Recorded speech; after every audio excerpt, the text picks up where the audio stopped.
Good evening, Miss Deborah.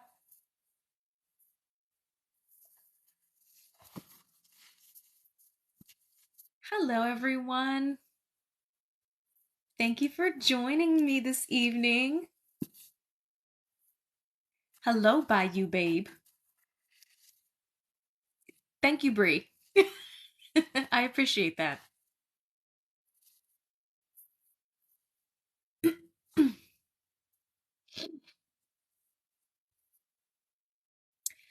My week was busy. It was a good week, but it was just a busy week. I'm glad the weekend is here, and I'm glad to be here reading to all of you guys. How was your week?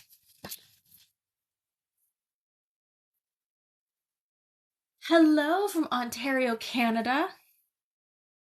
Oh, well, thank you so much. I really do appreciate that. The reading is new, but I'm assuming you are referring to my Nikki content, which is what brought most people here. So,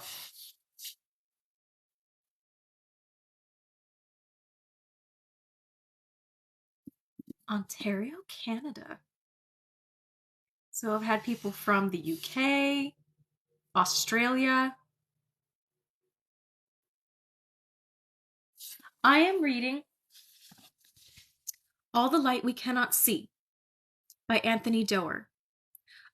Is this your first time catching us reading this evening? Because we're technically like 7 readings in now. What, Ottawa? Cool.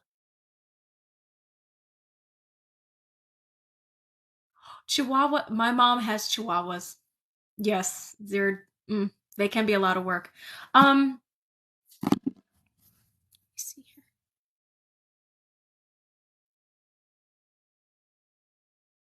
Calgary, Alberta. My gosh, we got a lot of our northern siblings in here this evening. I'm so excited to see you all.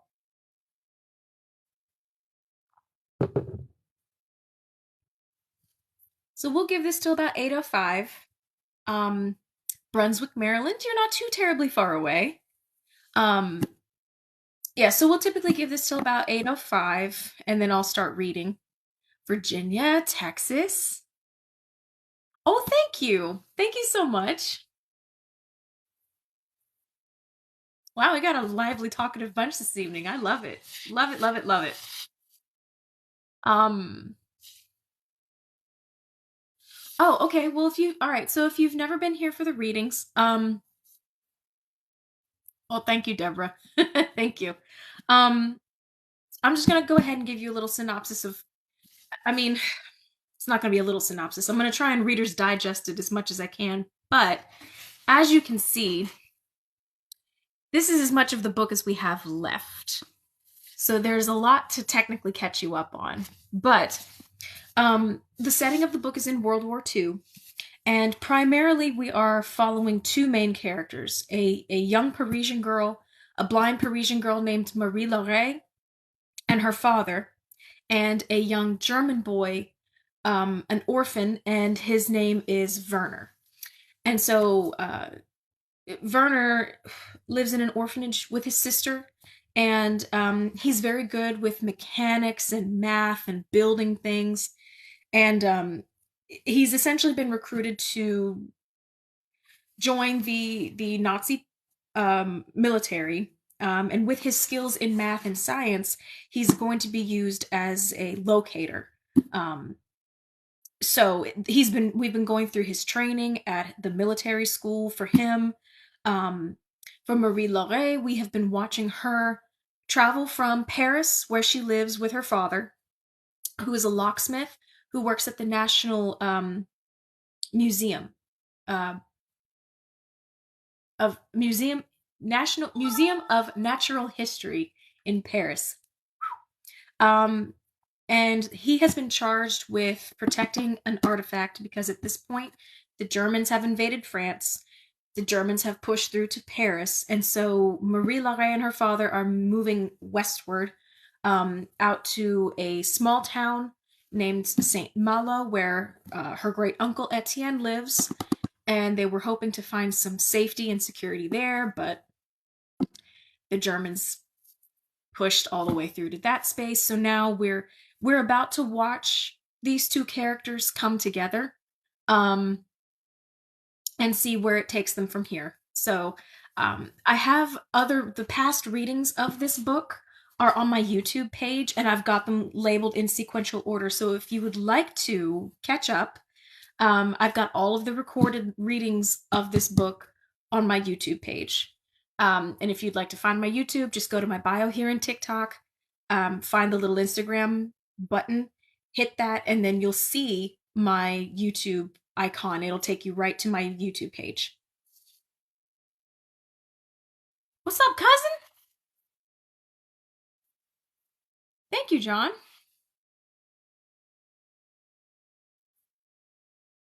Yeah, it's a pretty good it's a pretty good following so far. I'm hoping to grow it before they ban TikTok, I guess. Oh, the Harry Potter book. The House of Night.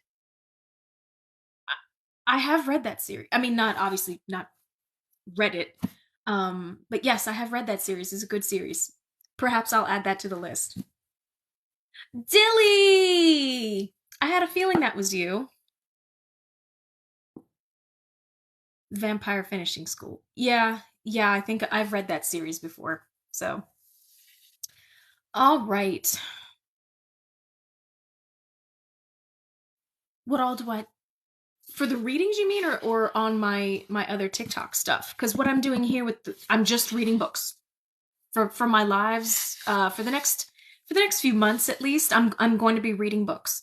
But on my page, I've got you know lots of different kinds of content. If you want to scroll through some of that, feel free to do so. Leave me some feedback and let me know what you think. But for now, it's 8:05. Oh, by the way, happy St. Patty's Day to everybody. That completely took me by surprise today. I it I just put this green on when I got home from work. So,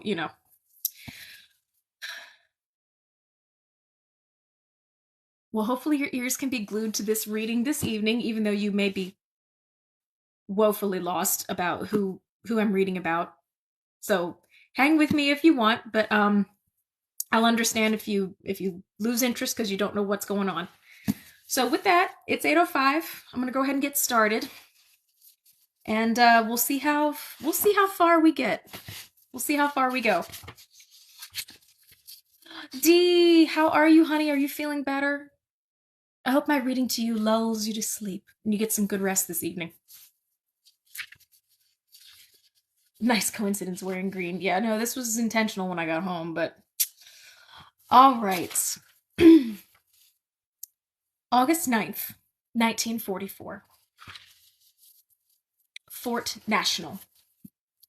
On the third afternoon of the siege of St. Malo, the shelling lulls as though all the artillerymen abruptly fell asleep at their guns. Trees burn, cars burn, houses burn. German soldiers drink wine in blockhouses. A priest in the college cellar scatters holy water on the walls. Two horses gone mad with fear kick through the door of the garage in which they've been shut and gallop between the smoldering houses of the Grande Rue. Around 4 o'clock, an American field howitzer 2 miles away lets fly a single improperly ranged shell. It sails over the city walls and bursts against the northern parapet off of Fort National, where 380 Frenchmen are being held against their will with minimal cover. 9 are killed instantly, one of them still clutching the hand of bridge he was playing when the shell struck. In the attic. For all of Marie Larrey's 4 years in St. Malo, the bells at St. Vincent's have marked the hours. But now the bells have ceased. She does not know how long that she has been trapped in the attic, or even if it is day or night. Time is a slippery thing. Lose hold of it once, and its string might sail out of your hands forever. Her thirst becomes so acute, she considers biting into her own arm to drink the liquid that courses there. She takes the cans of food from her great uncle's coat and sets her lips on their rims, both taste of tin, their contents just a millimeter away. Don't risk it, says the voice of her father. Don't risk the noise. Just one, Papa, she thinks. I will save the other. The German is gone. Almost certainly he is gone by now. Why hasn't the tripwire sprung? Because he cut the wire, or I slept through the bell, any of a half-dozen other reasons. Why would he leave when what he seeks is here?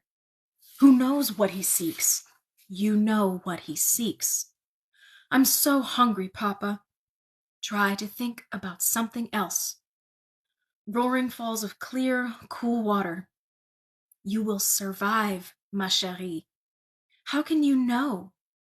Because of the diamond in your coat pocket, because I left it here to protect you.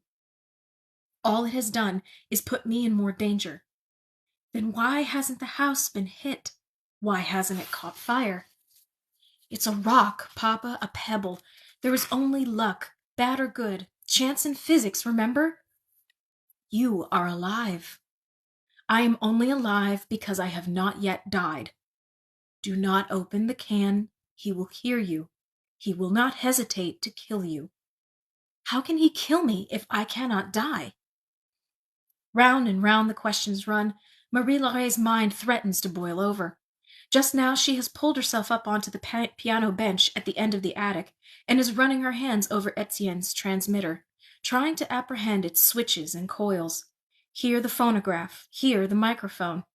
Here one of 4 leads connected to the pair of batteries, when she hears something below her, a voice. Very carefully she lowers herself off of the bench and presses her ear to the floor. He is directly below her, urinating into the 6th floor toilet, dribbling out a sad, intermittent trickle and groaning as though the process causes him torment. Between groans, he calls, Das Hauschenfeld. Wo bist du Hauschen? Something is wrong with him. Das Hauschenfeld. Wo bist du Hauschen? No replies. Whom is he talking to? From somewhere beyond the house come the thump of distant mortars and the screech of shells hurtling overhead. She listens to the She listens to the German move from the toilet toward her bedroom, limping that same limp, muttering, unhinged.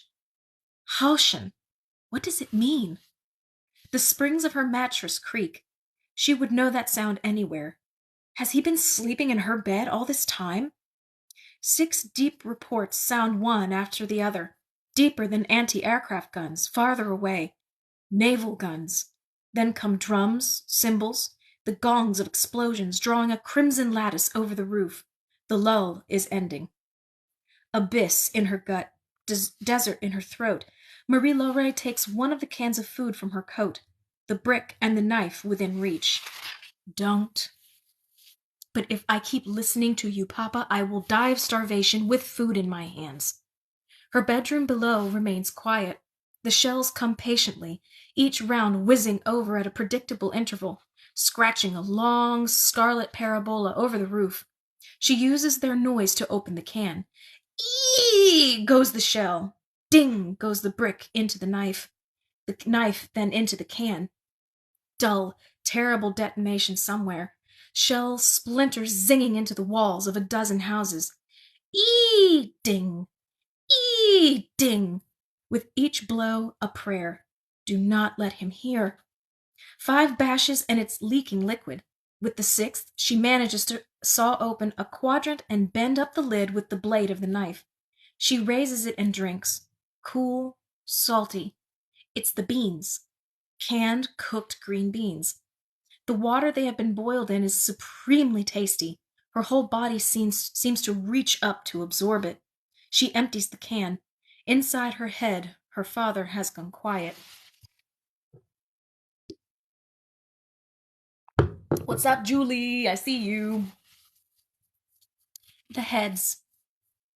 Werner weaves the antenna through the rubbled ceiling and touches it to a twisted pipe. Nothing. On his hands and knees, he drags the aerial around the circumference of the cellar, as though roping Volkheimer into the golden armchair. Nothing.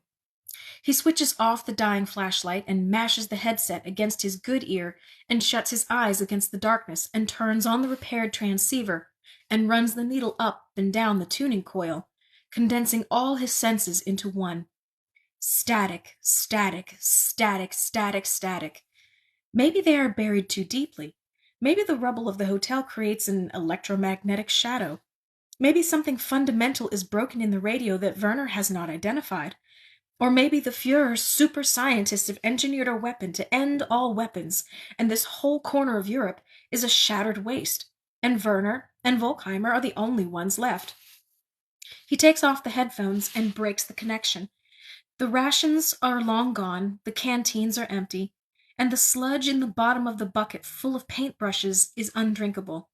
Both he and Volkheimer have gagged down several mouthfuls, and Werner is not sure he can stomach any more. The battery inside the radio is nearly dead. Once it's gone, they'll have the big American 11-volt with the black cat printed on the side. And then? How much oxygen does a person's respiratory system exchange for carbon dioxide every hour? There was a time when Werner would have loved to solve that puzzle. Now he sits with Volkheimer's 2 stick grenades in his lap, feeling the last bright things inside of him fizzle out, turning the shaft of one and then the other.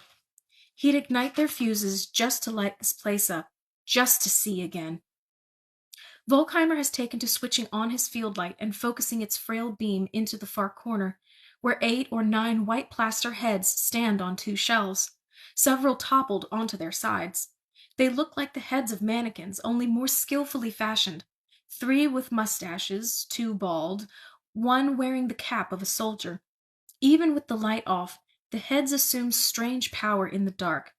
Pure white, not quite visible but not entirely invisible, embedded into Werner's retinas, almost glowing in the blackness.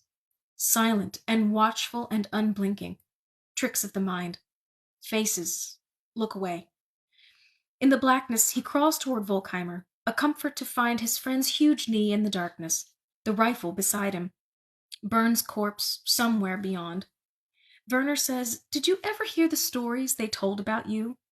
"Who?" "The boys at Schulpforta." "A few, I heard." "Did you like it? Being the giant, having everyone afraid of you?" "It is not so fun being asked how tall you are all the time." A shell detonates somewhere above ground. Somewhere out there the city burns, the sea breaks, barnacles beat their feathery arms. "How tall are you?" Volkheimer snorts once, a bark of a laugh. "Do you think Bernd was right about the grenades?" "No," says Volkheimer, his voice becoming alert.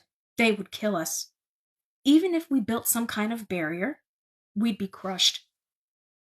Werner tries to make out the heads across the cellar in the blackness. If not the grenades, then what? Does Volkheimer really believe someone is going to come and save them? That they deserve saving? So, we're just going to wait? Volkheimer doesn't answer. For how long? When the radio batteries die, the American 11-volt should run the transceiver for 1 more day. Or he could wire the bulb from Volkheimer's field light to it. The battery will give them 1 more day of static, or 1 more day of light. But they will not need light to use the rifle. Delirium. A purple fringe flutters around Von Rumpel's vision. Something must have gone wrong with the morphine. He may have taken too much. Or else the disease has advanced far enough to alter his sight. Ash drifts through the window like snow. Is it dawn? The glow in the sky could be the light from fires. Sheets soaked in sweat, his uniform as wet as if he'd been swimming in his sleep, the taste of blood in his mouth. He crawls to the end of the bed and looks at the model. He has studied every square inch of it, bashed a corner to pieces with the butt of a wine bottle. The structures in it are mostly hollow. The chateau, the cathedral, the market. But why bother to smash them all when one is missing? The very house he needs. Out in the forsaken city, every other structure, it seems, is burning or collapsing, but here in front of him is the inverse in the miniature. The city remains, but the house he occupies is gone. Could the girl have carried it out with her when she fled? Possible. The uncle didn't have it when they sent him to Fort National. He was well searched. He carried nothing but his papers. Von Rumpel made sure of it. Somewhere a wall goes to pieces, 1,000 kilograms of masonry crashing down. That the house stands while so many others have been destroyed is evidence enough. The stone must be here inside. He simply needs to find it while there is time. Clamp it to his heart and wait for the goddess to thrust her fiery hand through its planes and burn away his afflictions. Burn his way out of this citadel, out of this siege, out of this disease. He will be saved. He simply has to drag himself up from this bed and keep looking. Do it more methodically, as many hours as it takes. Tear the place apart. Begin in the kitchen. One more time. Water. Marie-Laure hears the springs of her bed groan, hears the German limp out of her room and go down the stairs. Is he leaving? Giving up? It starts to rain. Thousands of tiny drops thrum onto the roof. Marie-Laure stands on her tiptoes and presses her ear to the roofing beneath the slates, listens to the drops trickle down. What was the prayer? The one Madame Manec muttered to herself when she grew particularly frustrated with Etienne. Lord our God, your grace is a purifying fire. She has to marshal her mind, use perception and logic, as her father would, as Jules Verne's great marine biologist Professor Pierre Aronnax would. The German does not know about the attic. She has the stone in her pocket and she has one can of food. These are advantages. The rain is good too. It will stifle the fires. Could she capture some of it to drink? Punch a hole in the slates? Use it in some other way, maybe to cover her noise. She knows exactly where the 2 galvanized buckets are, just inside the door of her room. She can get to them, maybe even carry one back up. No, carrying it up would be impossible. Too heavy, too noisy, all that water sloshing everywhere. But she could go to one and lower her face into it. She could fill the empty can of beans. The very thought of her lips against water, the tip of her nose touching its surface, summons up a biological craving beyond anything she has experienced. In her mind, she falls into a lake. Water fills her ears and mouth. Her throat opens. One sip, and she could think more clearly. She waits for her father's voice in her head to raise an objection. But none comes. The distance through the front of the wardrobe, across Henri's room, across the landing, and to her doorway runs 21 paces, give or take. She takes the knife and the empty can from the floor and tucks them in her pocket. She creeps down the 7 ladder rungs and stays fixed for a long time against the back of the wardrobe. Listening, listening, listening.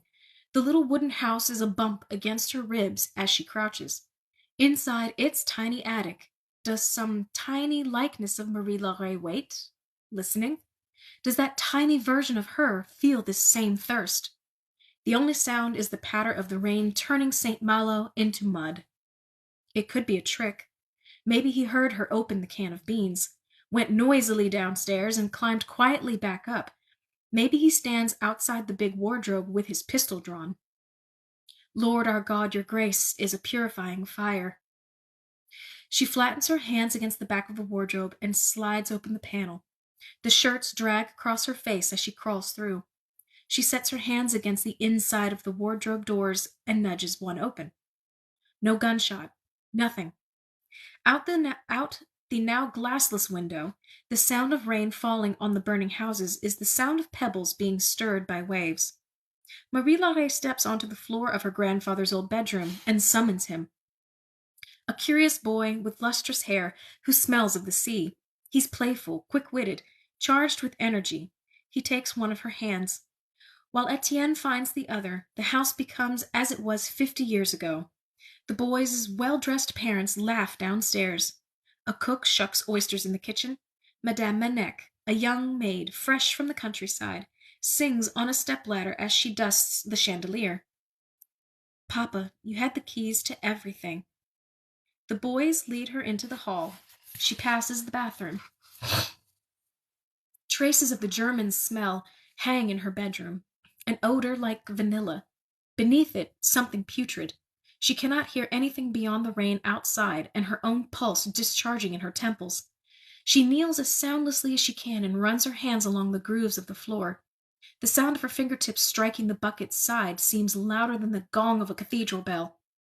Rain hums against the roof and walls, drips past the glassless window.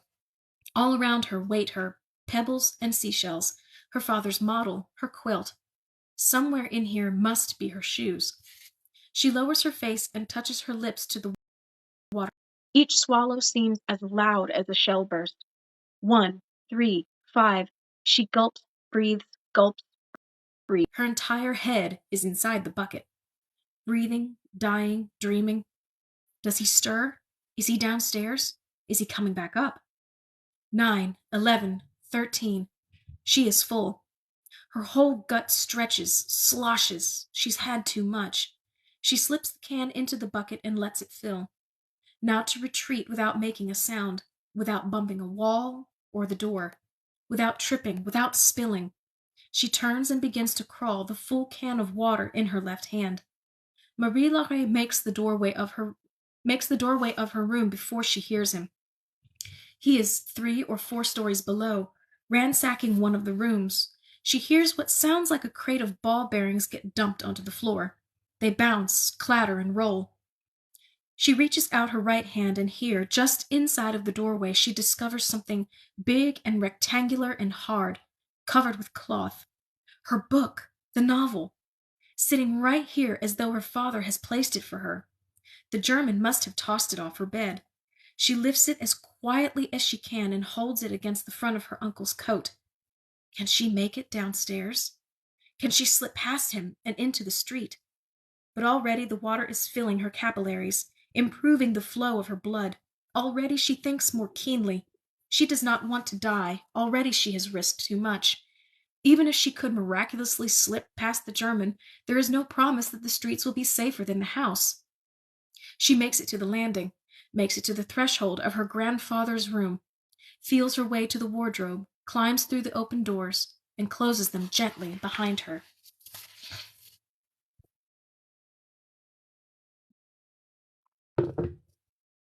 The beams.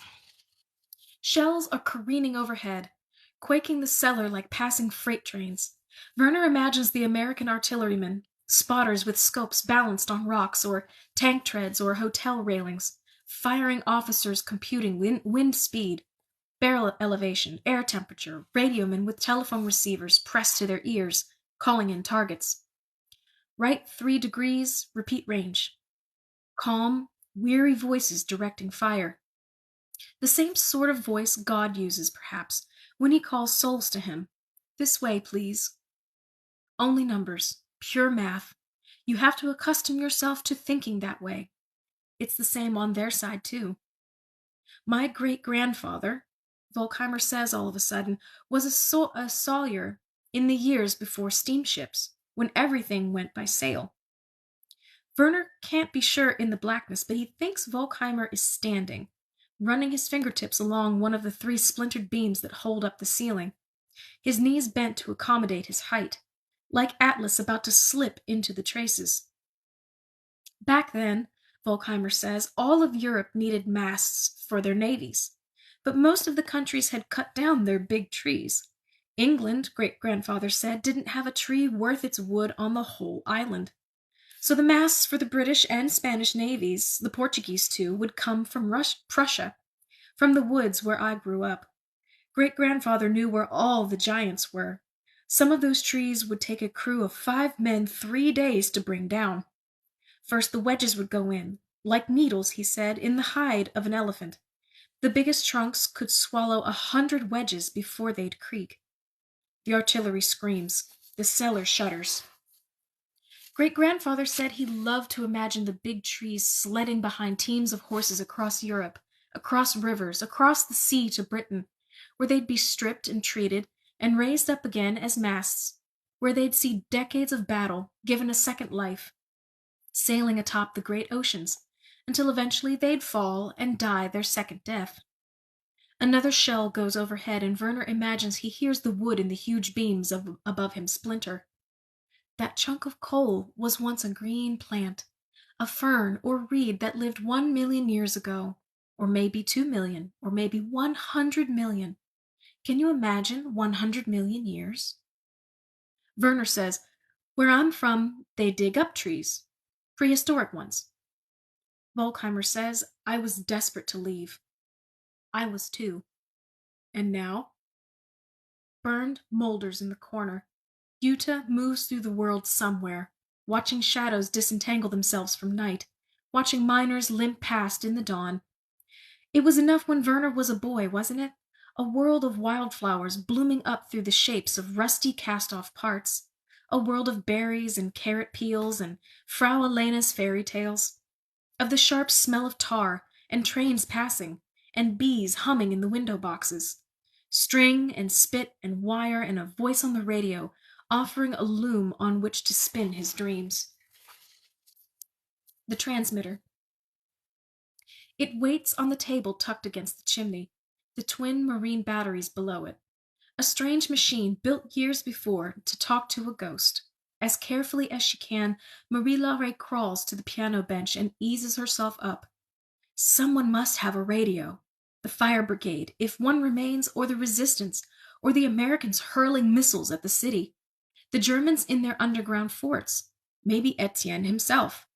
She tries to imagine him hunched somewhere, his fingers twisting the dials of a phantom radio. Maybe he assumes she is dead. Maybe he needs only to hear a flicker of hope. She runs her fingers along the stones of the chimney until she finds the lever her uncle installed there. She presses her whole weight on it, and the antenna makes a faint grating noise above the roof as it telescopes upward. Too loud. She waits, counts to 100. No sound from downstairs. Beneath the table, her fingers find switches, one for the microphone, the other for the transmitter. She cannot remember which is which. Switch on one, then the other. Inside the big transmitter, vacuum tubes thrum. Is it too loud, Papa? No louder than the breeze, the undertone of the fires. She traces the lines of the cables until she is sure she has the microphone in her hand. To shut your eyes is to guess nothing of blindness. Beneath your world of skies and faces and buildings exists a rawer and older world, a place where surface planes disintegrate and sounds ribbon in shoals through the air. Marie Laure can sit in an attic high above the street and hear lilies rushing in marshes 2 miles away. She hears Americans scurry across farm fields, directing their huge cannons at the smoke of St. Malo. She hears families sniffing around hurricane lamps in cellars, crows hopping from pile to pile, flies landing on corpses in ditches. She hears the tamarins shiver and the jays shriek and the dune grass burn.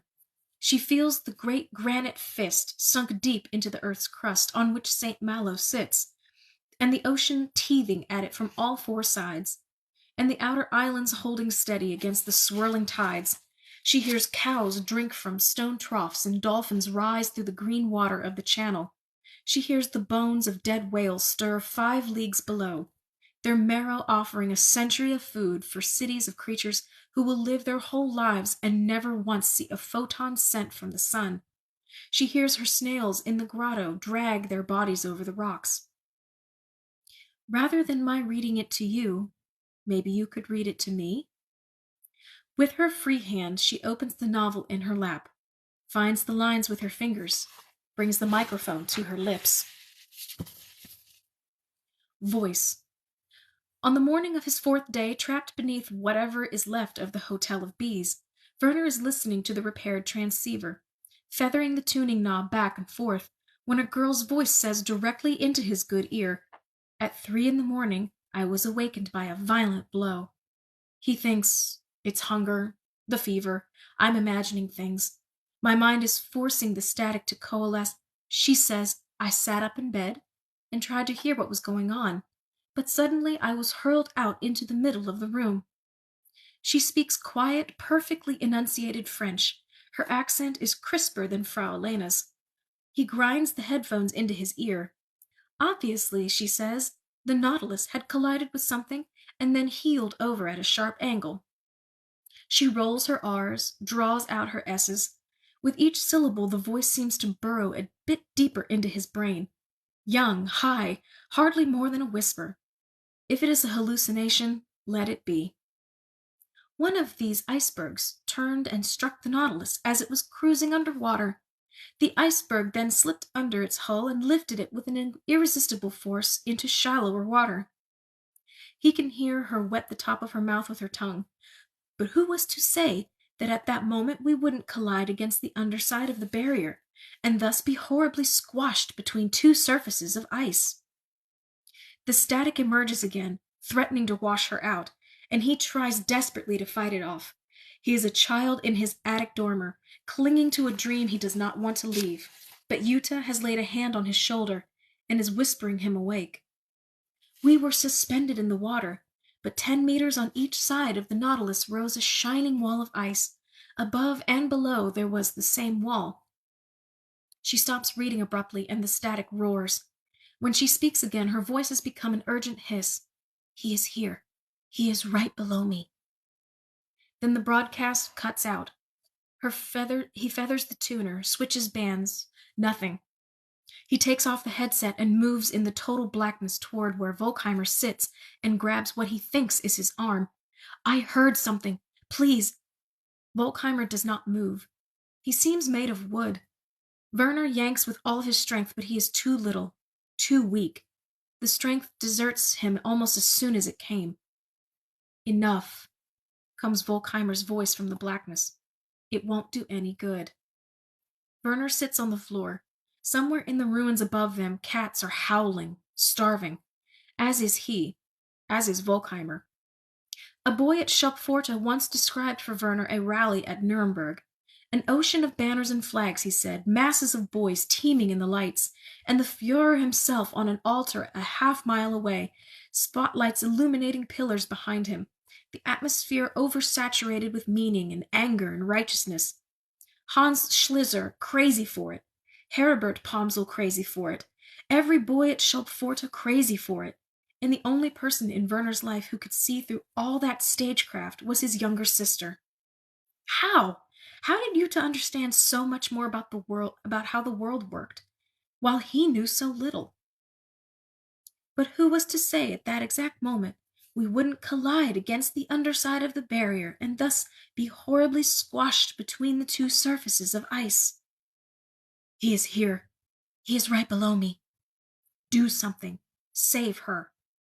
But God is only a white, cold eye, a quarter moon poised above the smoke, blinking, blinking, as the city is gradually pounded to dust.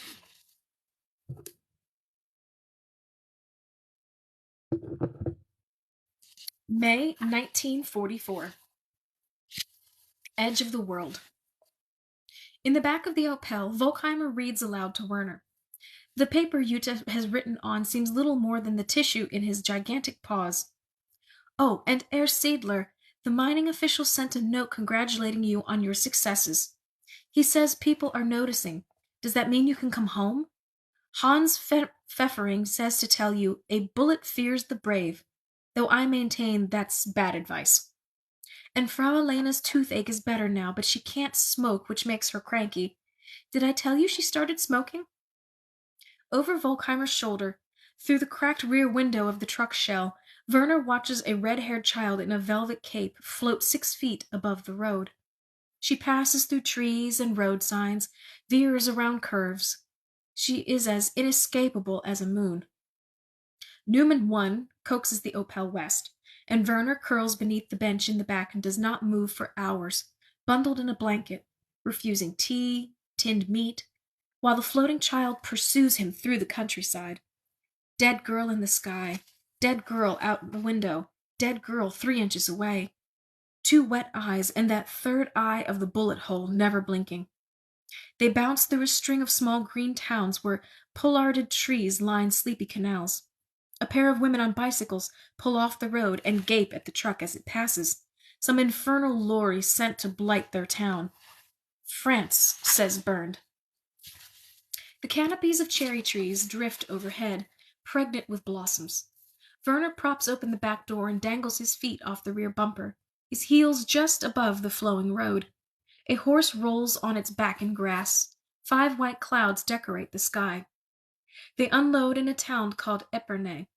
and the hotel keeper brings wine and chicken legs and broth that Werner manages to keep down. People at the tables around them speak the language that Frau Elena whispered to him as a child.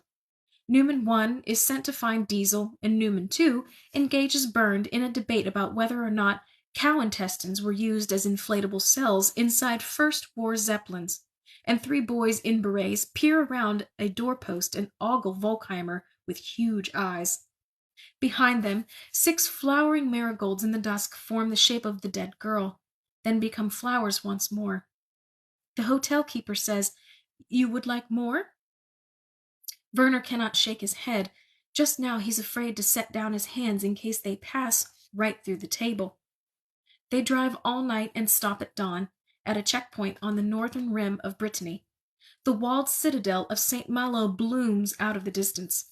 The clouds present diffuse bands of tender grays and blues, and below them the oceans do the same.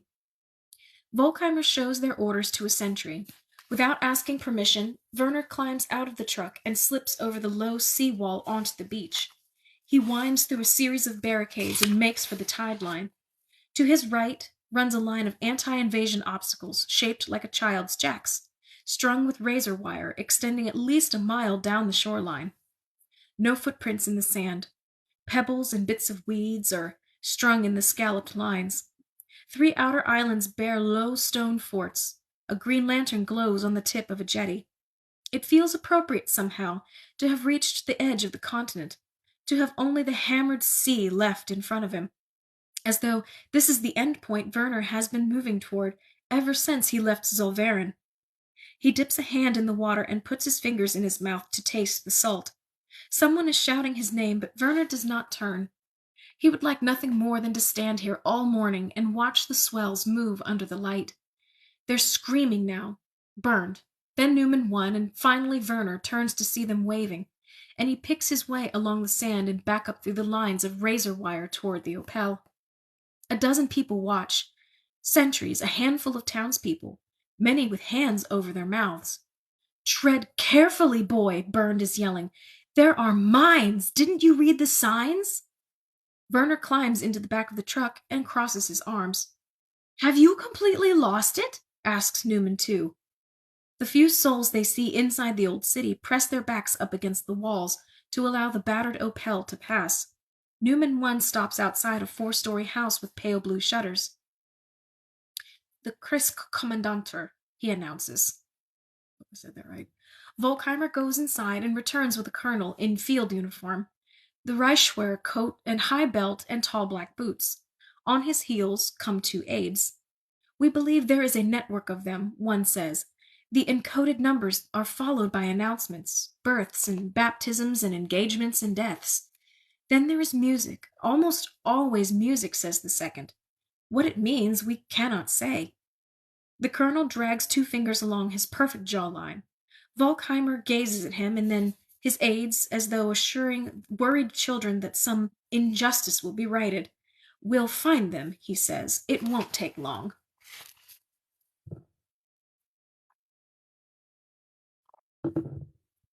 Numbers. Reinhold von Rumpel visits a doctor in Nuremberg. The tumor in the sergeant major's throat, reports the doctor, has grown to 4 centimeters in diameter. The tumor in the small intestine is harder to measure. 3 months, says the doctor, maybe 4.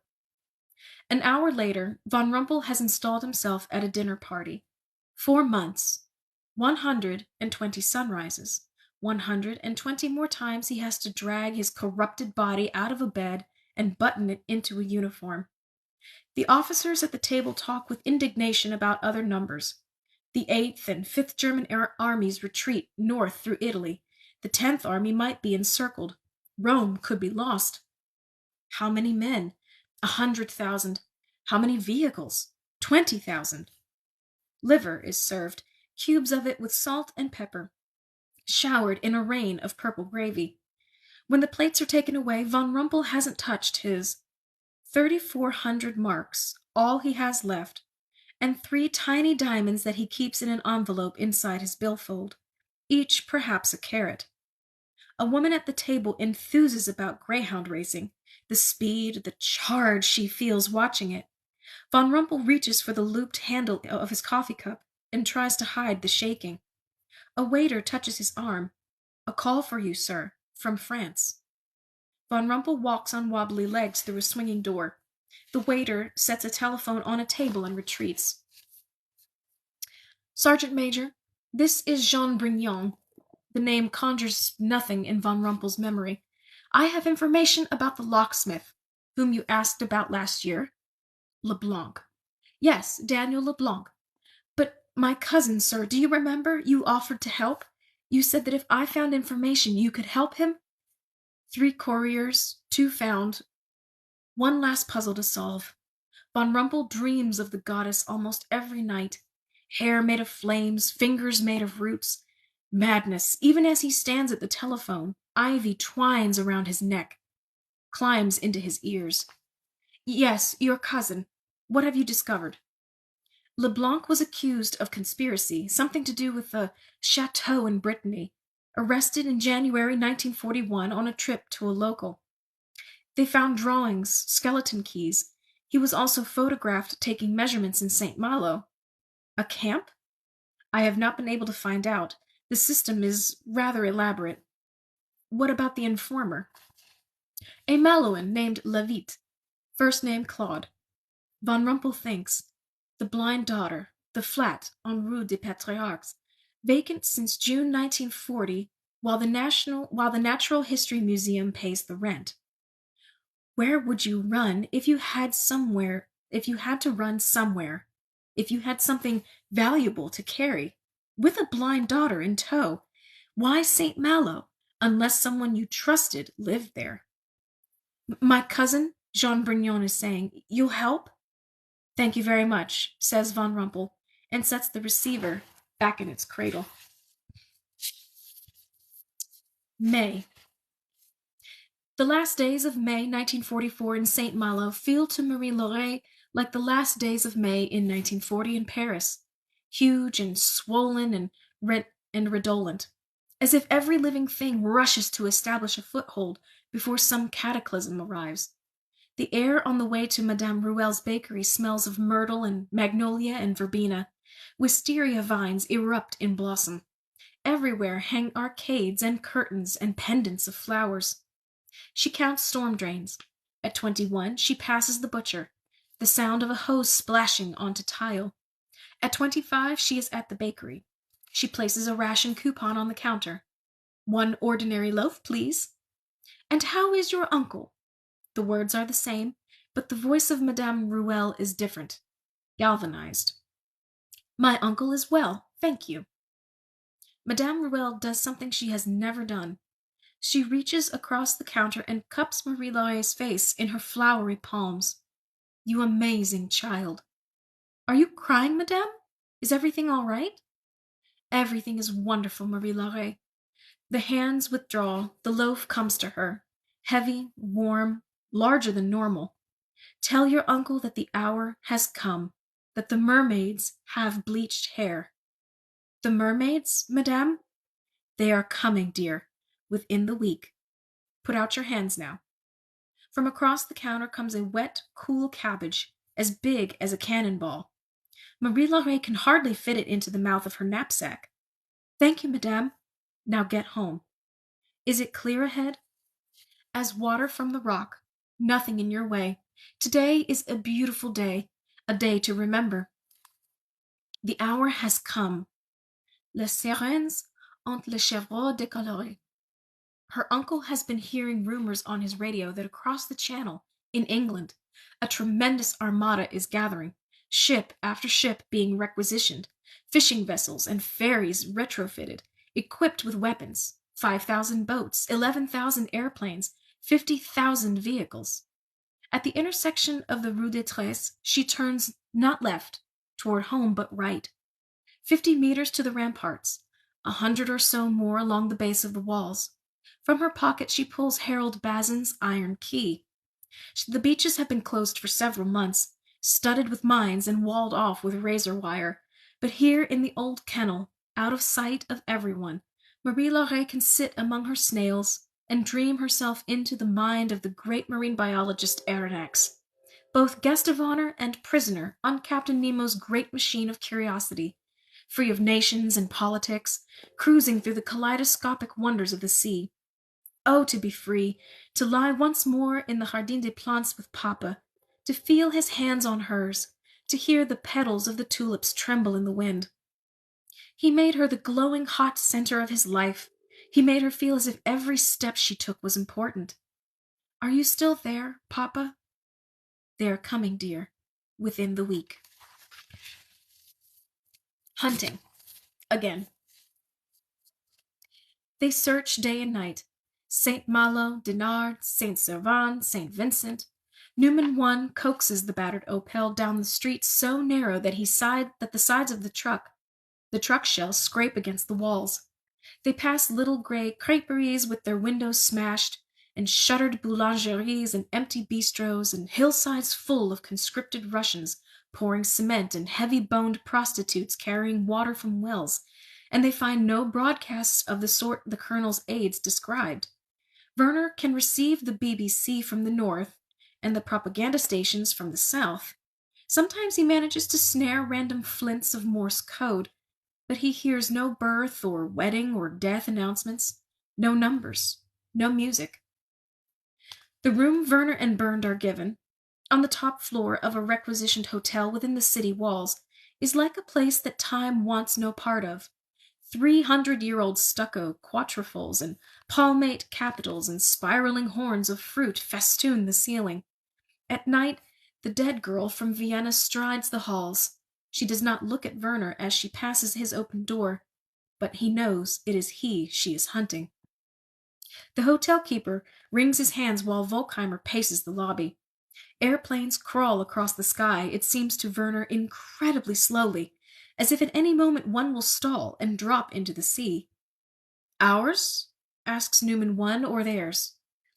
Too high to tell. Werner walks the upstairs corridors. On the top floor, in what is perhaps the hotel's nicest room, he stands in a hexagonal bathtub and wipes grime off a window with the heel of his palm. A few airborne seeds swirl in the wind, then drop into the chasm of shadow between houses. Above him, in the dimness, a 9-foot-long queen bee, with multiple eyes and golden fuzz on her abdomen, curls across the ceiling. Dear Yuta, sorry I have not written these past months. The fever is mostly gone now, and you should not worry.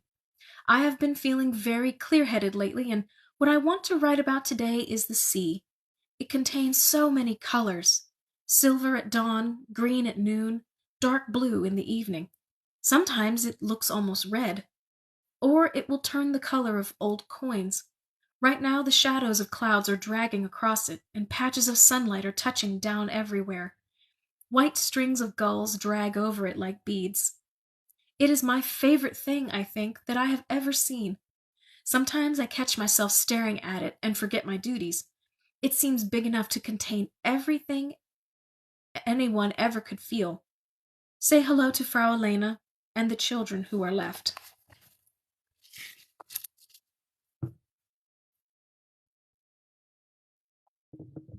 Claire de Lune. Tonight, they work a section of the old city tucked against the southern ramparts. Rain falls so lightly that it seems indistinguishable from fog. Werner sits on the back of the Opel. Volkheimer drowses on the bench behind him. Bernd is up on the parapet with the first transceiver under a poncho. He has not keyed his handset in hours, which means he is asleep. The only light comes from the amber filament inside Werner's signal meter. The spectrum is all static, and then it is not. Madame Labasse sends word that her daughter is pregnant. Monsieur Ferret sends love to his cousins at St. Vincent. A great gust of static shears past. The voice is like something from a long-ago dream. A half-dozen more words flutter through Werner in that Breton accent. Next broadcast, Thursday, 2300. 56, 72, something. Memory coming at Werner like a 6-car train out of the darkness. the quality of the transmission and the tenor of the voice matching in every respect the broadcasts of the Frenchman he used to hear, and then a piano plays 3 single notes, followed by a pair, the chords rising peacefully, each a candle leading deeper into a forest. The recognition is immediate. It is as if he has been drowning for as long as he can remember, and somebody has fetched him up for air. Just behind Werner, Volkheimer's eyelids remained closed. Through the separator between the shell and cab, he can see the motionless shoulders of the Newmans. Werner covers the meter with his hand. The song unspools, grows louder, and he waits for Bernd to key his microphone, to say he has heard. But nothing comes. Everyone is asleep. And yet, hasn't the little shell in which he and Volkheimer sit gone electric? Now the piano makes a long, familiar run, the pianist playing different scales with each hand. What sounds like 3 hands, 4, the harmonies like steadily thickening pearls on a strand. And Werner sees 6-year-old Jutta leaning toward him, and Frau Elena kneading bread in the background, a crystal radio in his lap, the chords of his soul not yet severed. The piano rills through its finishing measures, and then the static wallops back. Did they hear? Can they hear his heart hammering right now against his ribs? There's the rain, falling lightly past the high houses. There's Volkheimer, his chin resting on the acreage of his chest. Frederick said we don't have choices, don't own our lives, but in the end it was Werner who pretended there were no choices. Werner who watched Frederick dump the pail of water at his feet. I will not. Werner who stood by as the consequences came raining down. Werner who watched Volkheimer wade into house after house, the same ravening nightmare recurring over and over and over. He removes the headset and eases past Volkheimer to open the back door. Volkheimer opens one eye, huge, golden, lion-like. He says, Nicht? Werner looks up at the stone houses arrayed wall to wall, tall and aloof, their faces damp, their windows dark. No lamplight anywhere, no antennas. The rain falls so softly, almost soundlessly, but to Werner it roars. He turns. Nicht, he says. Nothing.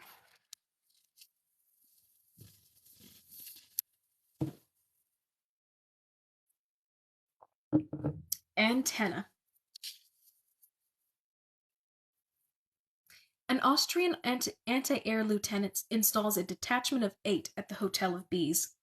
Their cook heats oatmeal and bacon in the hotel kitchen, while the other 7 take apart walls on the 4th floor with sledgehammers.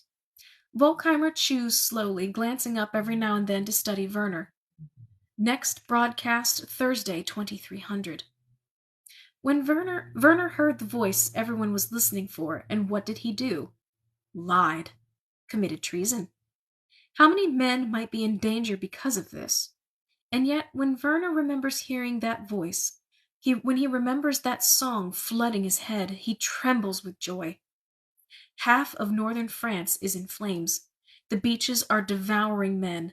Americans, Canadians, Brits, Germans, Russians, and all through Normandy, heavy bombers pulverize country towns. But out here in St. Malo, the dune grass grows long and blue. German sailors still run drills in the harbor. Gunners still stockpile ammunition in the tunnels beneath the fort at La Cita. The Austrians at the Hotel of Bees use a crane to lower an 88mm cannon onto a bastion in the ramparts. They bolt the gun to a cruciform mount and cover it with camouflage tarps. Volkheimer's crew works 2 nights in a row, and Werner's memory plays tricks on him. Madame Labasse sends word that her daughter is pregnant. So how, children, does the brain, which lives without a spark of light, build for us a world full of light?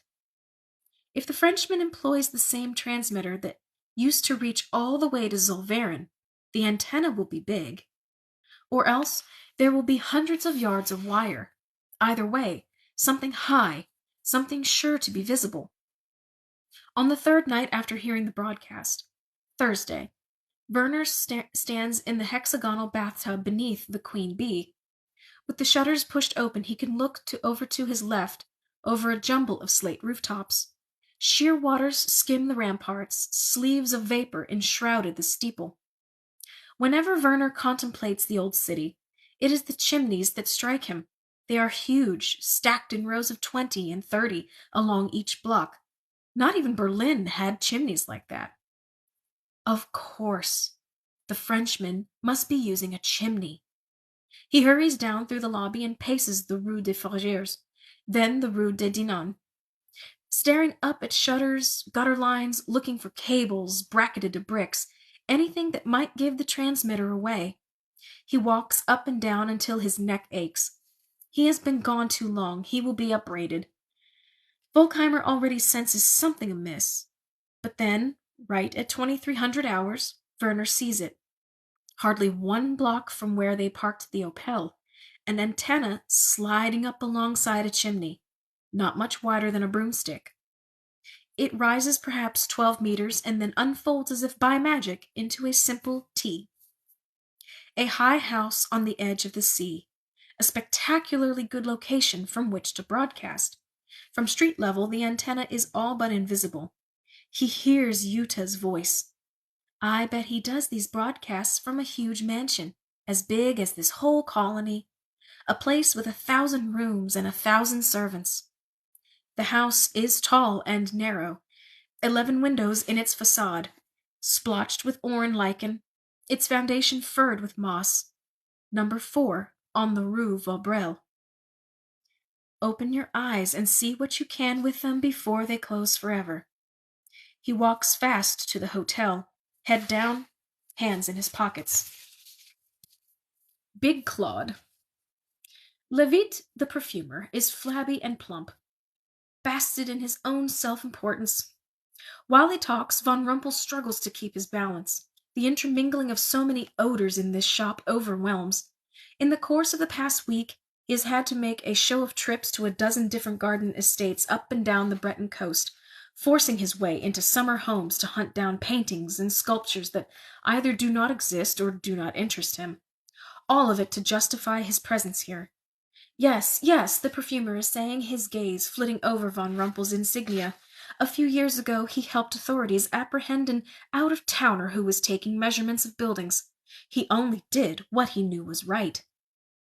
Where was he living during those months, this Monsieur Leblanc?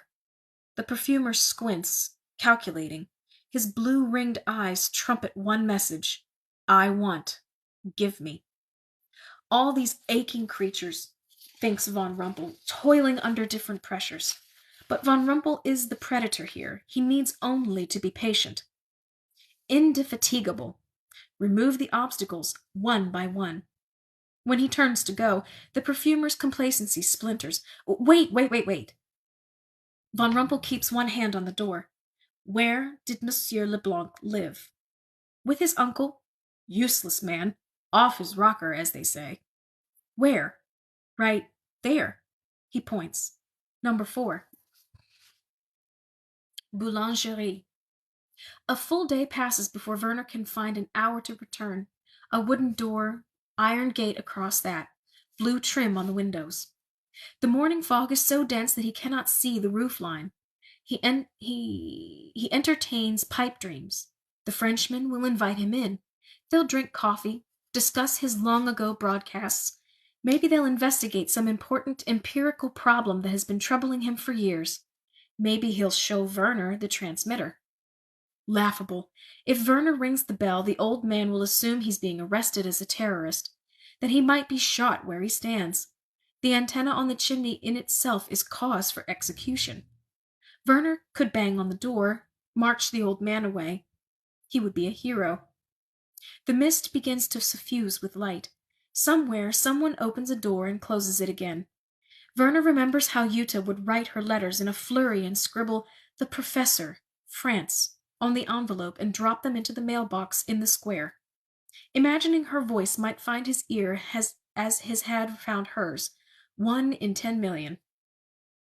All night he has practiced in the French in his head. Avant la guerre, je vous ai entendu à la radio. He will keep his rifle over his shoulder, hands at his sides. He will look small, elfin, No threat at all. The old man will be startled, but his fear will be manageable. He'll listen. But as Werner stands in the slowly dispersing fog at the end of the Rue Vaudreuil, rehearsing what he'll say, the front door of number 4 opens, and out steps not an eminent old scientist, but a girl, a slender, pretty, auburn-haired girl with a very freckled face, in glasses and a gray dress, carrying a knapsack over one shoulder. She heads to her left, making directly for him, and Werner's heart twists in his chest. The street is too narrow. She will have caught him staring. But her head tracks in a curious way, her face tilted off to one side. Werner sees the roving cane and opaque lenses of her glasses and realizes that she is blind. Her cane clicks along the cobbles. Already she is 20 paces away. No one seems to be watching, and all the curtains are drawn. 15 paces away. Her stockings have runs in them, and her toes are too large, and the woolen panels of her dress are mottled with stains. 10 paces. 5. She passes within arm's reach, her head slightly higher than his own. Without thinking, hardly understanding what he's doing, Werner follows. The tip of her cane shudders as it knocks against the runnels, finding every storm drain. She walks like a ballerina in dance slippers, her feet as articulate as hands, a little vessel of grace moving out into the fog. She turns right and then left, traverses half a block, and steps neatly through an open door of a shop. A rectangular sign above it reads, Boulangerie. Werner stops. Above him, the mist gives way in shreds, and a deep summer blue reveals itself. A woman waters flowers. An old traveler in gabardine walks a poodle. On a bench sits a goitrous and sallow German sergeant major with shadows carved under his eyes. He lowers his paper, stares directly at Werner, then raises his newspaper again. Why are Werner's hands shaking? Why can't he catch his breath? The girl emerges from the bakery, steps neatly off the curbstone, and makes straight for him. The poodle squats to relieve itself on the cobbles, and the girl veers neatly to her left to skirt it. She approaches Werner a second time, her lips working softly, counting to herself. 2, 3, 4. Coming so close he can count the freckles on her nose, smell the loaf of bread in her knapsack. A million droplets of fog beat up on the fuzz of her wool dress and along the warp of her hair, and the light outlines her in silver. He stands riveted. Her long, pale neck seems to him, as it passes, incredibly vulnerable. She takes no notice of him. She seems to know nothing but the morning. This, he thinks, is the pure they were always lecturing about at Schulpforta. He presses his back against a wall. The tip of her cane just misses the toe of his boot. Then she's past, dress swaying lightly, cane roving back and forth, and he watches her continue up the street until the fog swallows her.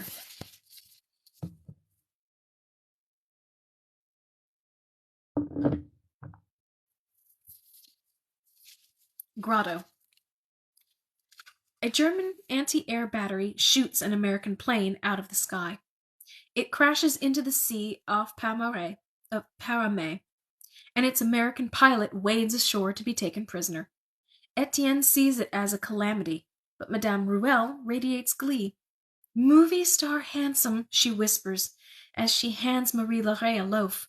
I bet they'll all look like him. Marie Laurey smiles. Every morning it's the same.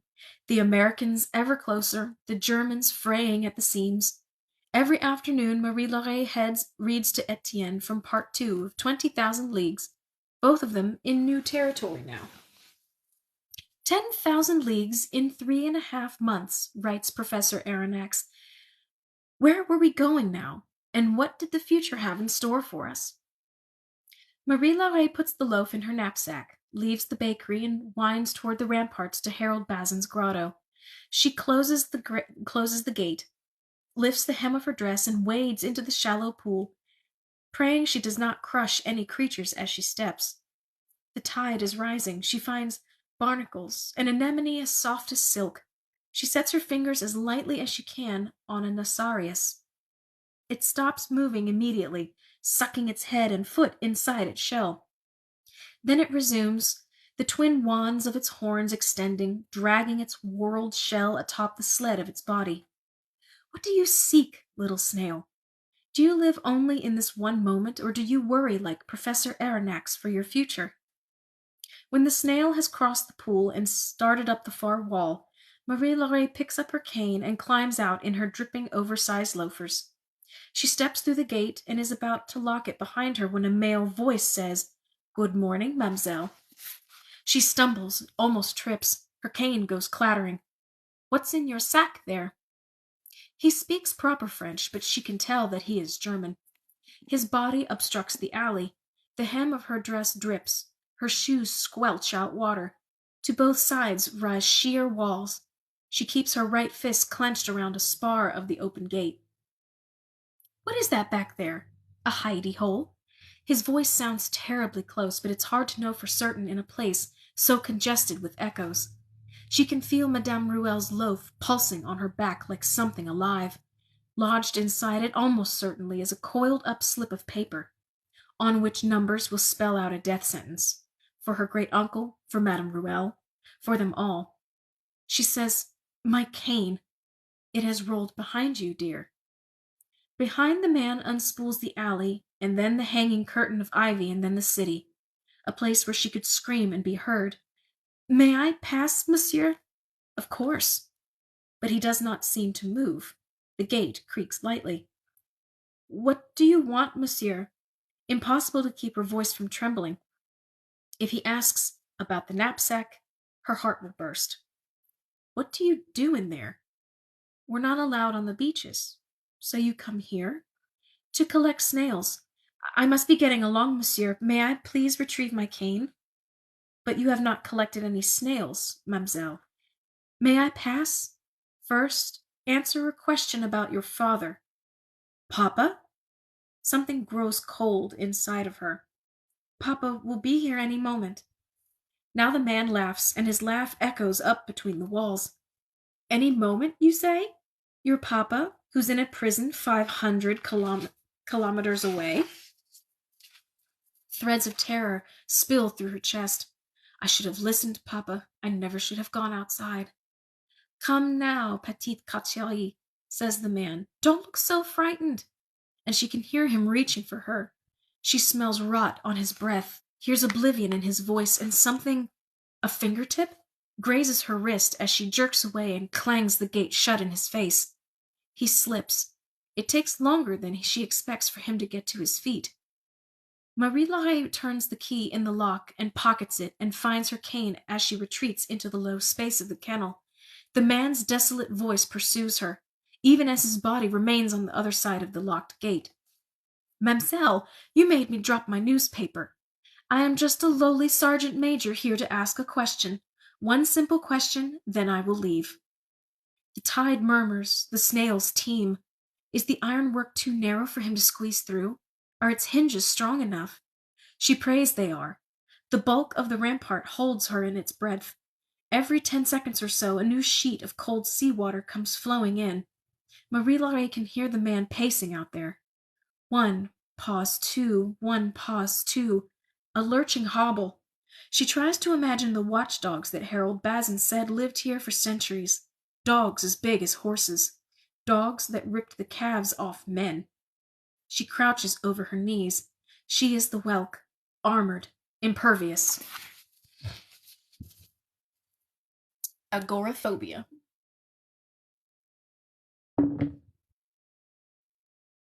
30 minutes. It should take Marie Laure 21. Etienne has counted many times. Once it was 23, often shorter, never longer. 31. It is a 4-minute walk to the bakery.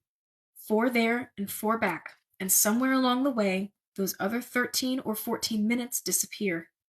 He knows she usually goes to the sea. She comes back smelling of seaweed, shoes wet, sleeves decorated with algae or sea fennel or the weed Madame Manette called pioca. He does not know where she goes exactly, but he has always assured himself that she keeps herself safe, that her curiosity sustains her, that she is more capable in 1,000 ways than he is. 32 minutes. Out his fifth-floor windows he can see no one. She could be lost, scraping her fingers along the walls at the edge of town, drifting farther away every second. She could have stepped in front of a truck, drowned in a puddle, been seized by a mercenary with foulness on his mind. Someone could have found out about the bread, the numbers, the transmitter. Bakery in flames. He hurries downstairs and peers out the kitchen door into the alley. Cat sleeping. Trapezoid of sunlight on the east-facing wall. This is all his fault. Now Etienne hyperventilates. At 34 minutes by his wristwatch, he puts on his shoes and hat that belonged to his father. Stands in the foyer summoning all his resolve. When he last went out, almost 24 hours ago, he tried to make eye contact, to present what might be considered a normal appearance, but the attacks were sly, unpredictable, devastating. They'd sneak up on him like bandits. First, a terrible omnisciousness would fill the air. Then any light, even through closed eyelids, became excruciatingly bright. He could not walk for the thundering of his own feet. Little eyeballs blinked at him from the cobblestones. Corpses stirred in the shadows. When Madame Manec would help him home, he'd crawl into the darkest corner of his bed and belt pillows around his ears. All his energy would go into ignoring the pounding of his own pulse. His heart beats icily in a faraway cage. Headache coming, he thinks. Terrible, terrible, terrible headache. 20 heartbeats. 35 minutes. He twists the latch, opens the gate, steps outside. Nothing. Marie Laure tries to remember everything she knows about the lock and latch on the gate. Everything she has felt with her fingers, everything her father would have told her. Iron rod threaded through 3 rusted loops. Old mortise lock with a rusty cam. Would a gunshot break it? The man calls out now and then as he runs the edge of his newspaper over the bars of the gate. Arrived in June. Not arrested until January. What was he doing all that time? Why was he measuring buildings? She crouches against the wall of the grotto, knapsack in her lap. The water surges to her knees, cold even in July. Can he see her? Carefully Marie Laure opens her knapsack, breaks open the loaf hidden inside, and fishes with her fingers for the coil of paper. There. She counts to 3 and slips the piece of paper into her mouth. Just tell me, the German calls, if your father left anything with you, or spoke about carrying something for the museum where he used to work. Then I will walk away. I won't tell anyone about this place. God's truth. The paper disintegrates into mush between her teeth. At her feet, the snails go about their work, chewing, scavenging, sleeping. Their mouths, Etienne has taught her, contain something like 30 teeth per row, 80 rows of teeth, 2,500 teeth per snail, grazing, scratching, rasping. High above the ramparts, gulls course through an open sky. God's truth? How long do these intolerable moments last for God? A trillionth of a second? The very life of any creature is a quick-fading spark in fathomless darkness. That's God's truth. They have me doing all this busy work, says the German. A Jean Jouvier in Saint Brieuche, 6 Monets in the area, a Fabergé egg in a manor house near the Rains. I get so tired. Don't you know how long I've searched? Why couldn't Papa have stayed? Wasn't she the most important thing? She swallows the pulped shreds of the paper. Then she rocks forward on her heels. He left me nothing. She is surprised to hear how angry she is. Nothing. Just a dumb model of this town, and a broken promise. Just Madame, who is dead. Just my great-uncle, who is frightened of an aunt. Outside the gate, the German falls quiet, considering her reply, perhaps, something in her exasperation convincing him. Now, she calls, you keep your word and go away. 40 minutes. Fog gives way to sunshine. It assaults the cobblestones, the houses, the windows. Etienne makes it to the bakery in an icy sweat and cuts to the front of the queue. Madame Morel's face looms, moon-white. Etienne? But vermilion spots open and close in his vision. Marie Laure, She's not. Before he can shake his head, Madame Ruelle is lifting the hinged counter and ushering him out. She has him under the arm. The women in the queue are muttering, intrigued or scandalized or both. Madame Ruelle helps him onto the Rue Robert Surcouf. The face of Etienne's watch appears to distend. 41 minutes? He can hardly do the math. Her hands grip his shoulder. Where could she have gone? Tongue so dry, thoughts so sluggish. Sometimes she visits the sea before coming home, but the beaches are closed, the ramparts too. She looks off over his head. It must be something else. They huddle in the middle of the street. Somewhere a hammer rings. War, Etienne thinks distantly, is a bazaar where lives are traded like any other commodity, chocolate or bullets or parachute silk. Has he traded all those numbers for Marie Laurey's life? No, he whispers, she goes to the sea. If they find the bread, Madame Ruelle whispers, we will all die. He glances again at his watch, but it's a sun burning his retinas. A single side of salted bacon twists in the butcher's otherwise empty window, and 3 schoolboys stand on a bench watching him, waiting for him to fall.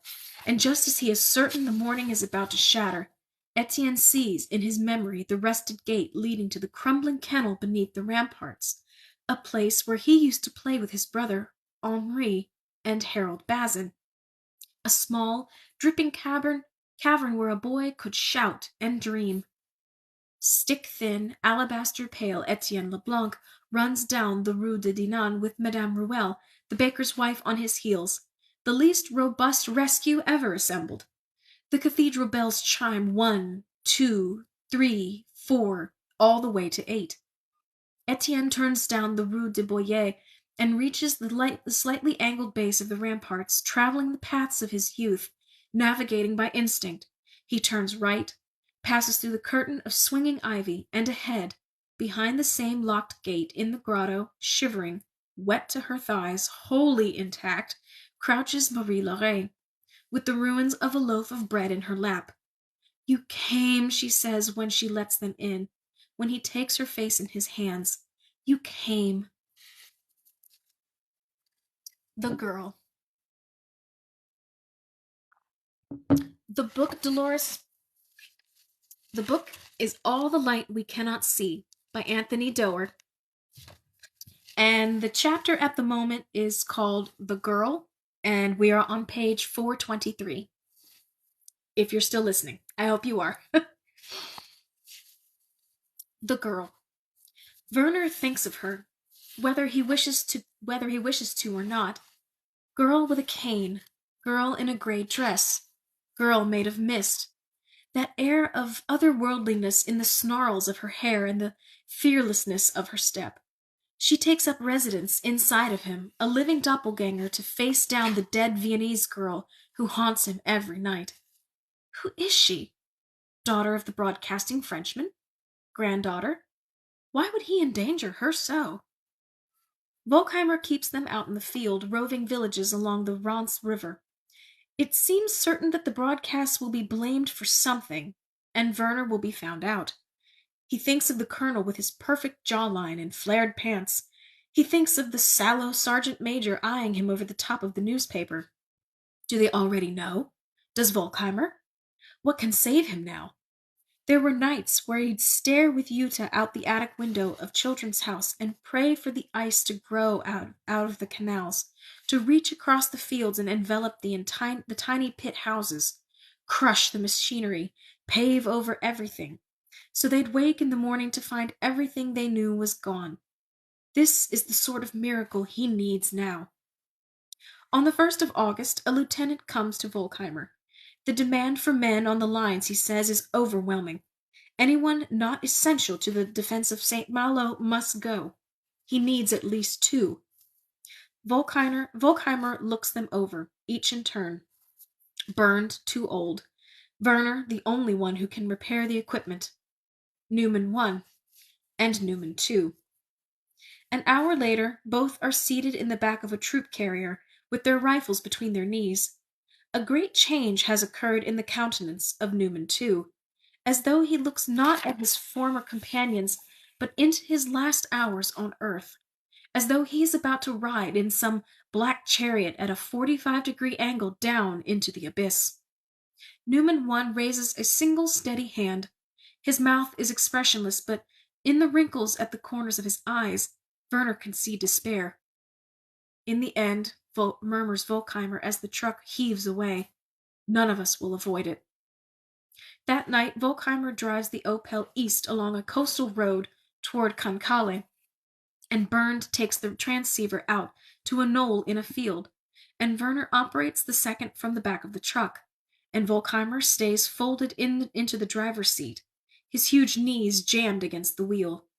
Fires, perhaps on ships, burn far out to sea, and the stars shudder in their constellations. At 2:12 a.m., Werner knows, the Frenchman will broadcast again, and Werner will have to switch off the transceiver, or else pretend that he hears only static. He will cover the signal meter with his palm. He will keep his face completely motionless. Little House. Etienne says he never should have let her take on so much, never should have put her in such danger. He says she can no longer go outside. In truth, Marie-Laure is relieved. The German haunts her, in nightmares. He's a spider crab 3 meters high. He clacks his claws and whispers one simple question into her ear. What about the loaves, uncle? I will go. I should have been going all along. On the morning of the 4th and 5th of August, Etienne stands at the front door mumbling to himself, then pushes open the gate and goes out. Soon afterward, the bell under the third-floor table rings, and he comes back in and throws both deadbolts and stands in the foyer, breathing as though he has passed through a gauntlet of 1,000 dangers. Aside from the bread, they have almost nothing to eat. Dried peas, barley, powdered milk. A few tins of Madame Manec's vegetables. Marie-Laure's thoughts gallop like bloodhounds over the same questions. First, those policemen 2 years ago. Mamselle, was there no specific thing he mentioned? Then this limping sergeant major with a dead voice. Just tell me if your father left anything with you, or spoke about carrying something for the museum. Papa leaves. Madame Manec leaves. She remembers the voices of their neighbors in Paris when she lost her eyesight. Like they're cursed. She tries to forget the fear, the hunger, the questions. She must live like the snails, moment to moment, centimeter to centimeter. But on the afternoon of the 6th of August, she reads the following lines to Etienne on the davenport in his study. Was it true that Captain Nemo never left the Nautilus? Often I had not seen him for weeks on end. What was he doing during that time? Wasn't it possible that he was carrying out some secret mission completely unknown to me? She snaps shut the book. Etienne says, Don't you want to find out if they're going to escape this time? But Marie-Laure is reciting in her head the strange third letter from her father, the last one she received. Remember your birthdays? How there were always 2 things on the table when you woke? I'm sorry it turned out like this. If you ever wish to understand, look inside Etienne's house. Inside the house. I know you will do the right thing, though I wish the gift were better. Mamselle, was there no specific thing he mentioned? May we look at whatever he brought here with him? He had many keys at the museum. It's not the transmitter. Etienne is wrong. It was not the radio the German was interested in. It was something else, something he thought only she might know about. And he heard what he wanted to hear. She answered his one question after all. Just a dumb model of this town, which is why he walked away. Look inside Etienne's house. What's wrong? Asks Etienne. Inside the house.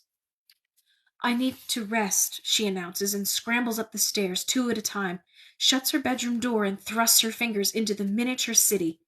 865 buildings.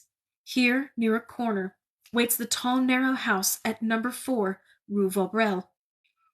Her fingers crawl down the facade, find the recesses in the front door. She presses inward, and the house slides up and out. When she shakes it, she hears nothing. But the houses never made any noise when she shook them, did they? Even with her fingers trembling, it doesn't take Marie Laure long to solve it. Twist the chimney 90 degrees, slide off the roof panels 1, 2, 3. A fourth door, and a fifth, on and on until you reach a 13th, a little locked door no bigger than a shoe. So, asked the children, how do you know it's really there? You have to believe the story. She turns the little house over. A pear-shaped stone drops into her palm.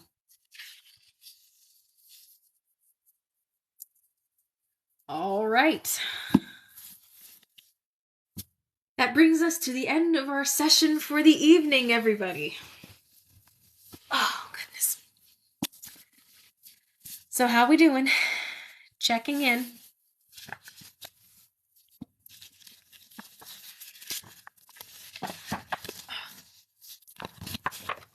Oops. Oh my goodness. I'm sorry for whoever just joined. We just ended the reading session. I'm so sorry. Oh. Thank you, Cece. Thank you. So if this was your first reading that you were hearing from me, I have uploaded all of the previous readings of this book on my YouTube page. And I have them listed in sequential order so you can keep track of all the other chapters we've read up to this point. So it's gonna take no, Tuesday will be here before you know it, I promise. I promise. But yes, for anyone who is listening right now and you've missed our other readings or you've missed a few and you want to catch up, you can find my other readings of this book on my YouTube channel. If you go to my bio here in TikTok, hit the little Instagram icon and you can find the YouTube button. It'll send you right to my page and you'll see my Nikki videos and you'll see my book readings of this story that we've got so far. So when Tuesday rolls around, you'll be all caught up and you'll know exactly what's going on. Because we are nearing the end. We are very close. Very close. But readings Tuesdays and Fridays, same times, 8 to 9:30. So I feel like I keep forgetting to put like reminders on my TikTok page so people remember, but I will, before I do that, before I leave and go to bed tonight, I will do that. But it's Tuesdays and Fridays is when we do our book readings from 8 to 9:30 Eastern Standard Time.